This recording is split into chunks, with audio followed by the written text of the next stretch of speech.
I felt biology and boredom were synonymous, until one day I saw a caterpillar, orange, black, and white. I noticed that the first two pairs of feet were sharp and curved, but the rest looked like vacuum tubes. It was fascinating to see it walk, but it certainly had no table manners. It ate too fast. If I had eaten so fast, I would have got hiccups. After it turned into a pupa, a wasp with yellow legs sat on it. It seemed to try to break open the pupa, but after trying in vain for almost 2 hours, the wasp left.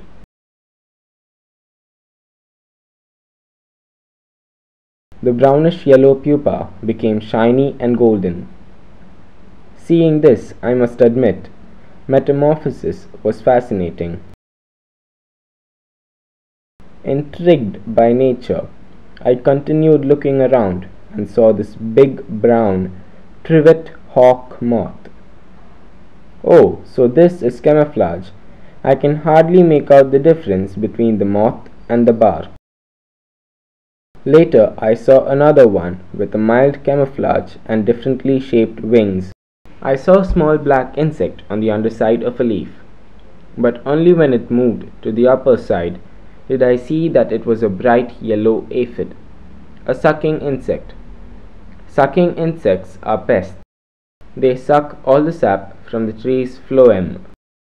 Later I saw 2 aphids surrounded by yellow-green nymphs. I find out that aphids reproduce parthenogenetically, an asexual form of reproduction in which the female reproduces without mating, as opposed to the sexual reproduction of flies. I had seen a pair of houseflies on our clothesline. Being oviparous, the female fly would soon lay eggs, and from the eggs would come offspring. But the aphids are viviparous, giving birth to young nymphs. I also saw symbiosis in action. The ants moving around the aphids were protecting them in exchange for the honeydew secreted by the aphids. The aphids grew in number and formed a colony on the oleander tree. Soon the colony multiplied and painted the oleander yellow. But how did they multiply so quickly? I found out that aphids mature comparatively faster and start giving birth almost as soon as they mature. A ladybird, one of the natural predators of aphids, moved around the colony. It also eyed and toyed with a moult, the shed outer layer of nymphs. While I was shooting the aphids, I saw a caterpillar, small and brown. Suddenly, something flew in and sat on it. Isn't that the same wasp that was disturbing the pupa? Wasps were disturbing a big green caterpillar too. That's when I learned that parasitoid wasps would lay eggs in host caterpillars where the wasps would develop and emerge as adults, killing the host. The small brown caterpillar turned into a pupa, but the pupa was not so lucky. Even before it could develop completely, ants attacked it. I hoped that the other pupa would survive, but the broken pupa and the garden lizard slinking away demonstrated that the norm of the universe, as has always been, is the survival of the fittest. After a hearty protein-filled lunch, the garden lizard ran along the compound wall and climbed the reaper. It stood there, rolling its eyes as I admired the way it clung to the reaper with wrapped claws and how it used its tail for balance. Now, should I be angry that it ate the pupa, or be awed by the agility and stability it exhibited while climbing and jumping? I found this daddy long-leg spider with a web-wrapped present in his mouth. Daddy long-leg spiders are also called vibrating spiders because they gyrate when they sense danger. This black and white spider was running along the wall. This was probably the first time I admired a spider.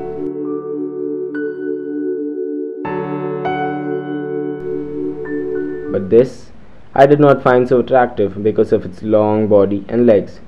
But that's what nature is all about, diversity.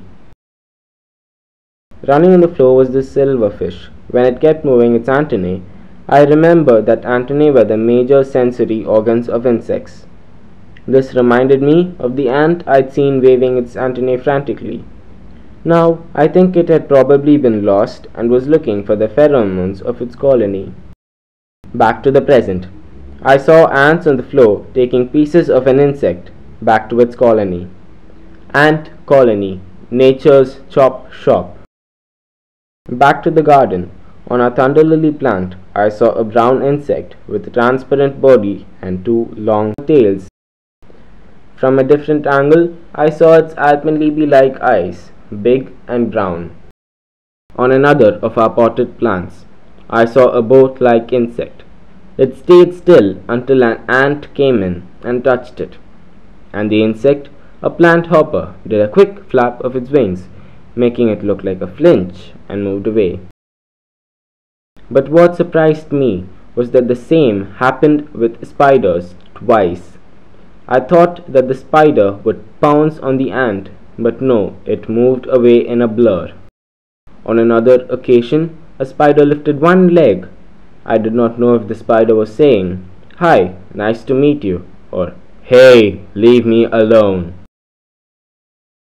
The spider then jumped off, and when it did, I saw the four black glassy eyes. While alpenliebe eyes found the thunder lily interesting, this fluorescent green insect found the pot interesting, and I found it interesting. It had an impossible to miss fluorescent green color and two small tails like alpenliebe eyes. This one also looked like it, only duller, with black venation and a black spot on the tip of its wings. So there are three different insects from the same family. I found out that these were the mayflies, and the tails were tactile organs called cerci. I realized that there are many other flies. First on the list was this fruit fly. The fruit fly being a decomposer, the fifth trophic level, which is responsible for sending nutrients back into the soil, was decomposing our kitchen waste. One of the fruit flies was grooming itself. It was rubbing its limbs and even over its eyes. I learned that flies clean their antennae and bristles, since they help the flies sense the world around them. The drainfly's antennae reminded me of ram horns. Now this is one of the most daring flies, the flesh fly. It did not move at all until touched, but if it were a normal housefly, it would have flown even if I was a foot away. I caught a quick glimpse of a picture wing fly with polka-dotted wings. There was this small fly which had black eyes and closed its wings together, unlike the other flies. This long-legged fly was my favorite, maybe because of the color, metallic green. Its color reminded me of oil on water, and the eyes looked like green marbles. Okay, maybe I had been wrong. This is even more daring. It did not just sit on my hand, it drank water that had flowed down my hand while I was watering the plants. My temporary pet. There was this mosquito that seemed larger than the usual ones. What caught my attention was that it sat on only 4 legs, unlike the flies which sat on all 6. If that did not catch your attention, this will. Our garden has now become a gym for insects. Later I saw the brown insect, plant hopper, again. The way it turned reminded me of an old train on a turntable. There was this tailed insect that looked like a bird and also like the nymph of the plant hopper, but I was not sure if it was actually the nymph. From the side it looked like a headless bird, but if I try imagining it without the tail, it would look like the plant hopper. On another plant I saw a caterpillar of a moth. At first I mistook it for a ball of hair. I had seen 3 different caterpillars. Each species seemed to prefer a single species of plant. I found out after some quick research that each butterfly and moth had a set of host plants that would serve as the feeding ground for their caterpillars. The oleander was the host of the common crow butterfly. The caterpillar of a moth had the tulsi plant. The bristles were their defense mechanism. There was also a smaller caterpillar of a common Mormon butterfly. I found this mealy bug moving on the bark of the oleander. On the same oleander, I found this black insect called a leaf-footed bug. Come to think of it, a lot of insects were attracted to the oleander. The leaf-footed bug, the common crow butterfly's caterpillar, the aphids, the moths, almost making the oleander a habitat rather than just a plant. So I understood that habitat conservation was better than species conservation. But it was a little too late, as the aphids had sucked the sap of the oleander and rendered it dry and dead. But the tendrils of this climber, called wild grape, used the dead tree as support. But some climbers, such as this alien species, could smother the support. There was this particular beetle that reminded me of Dumbo, the fairy tale elephant with ears so large that it could fly, because the snout of this insect looked like an elephant. While I was shooting it, a butterfly flew by.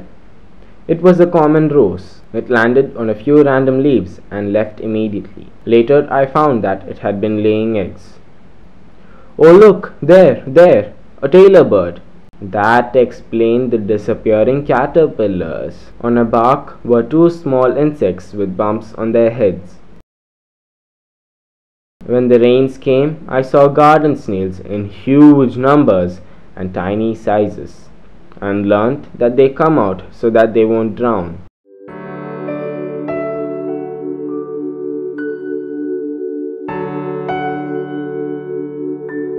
I also learnt about cold-blooded butterflies basking in the sun to get energy and heat to fly. With the onset of rains, the flower bloomed where I saw the predator-prey equation, the praying mantis with its prey. Ah, the passageway and garden that I took for granted. How fascinating it was to discover the concepts of biology snugly placed at my doorstep. Why did I ever think biology was boring?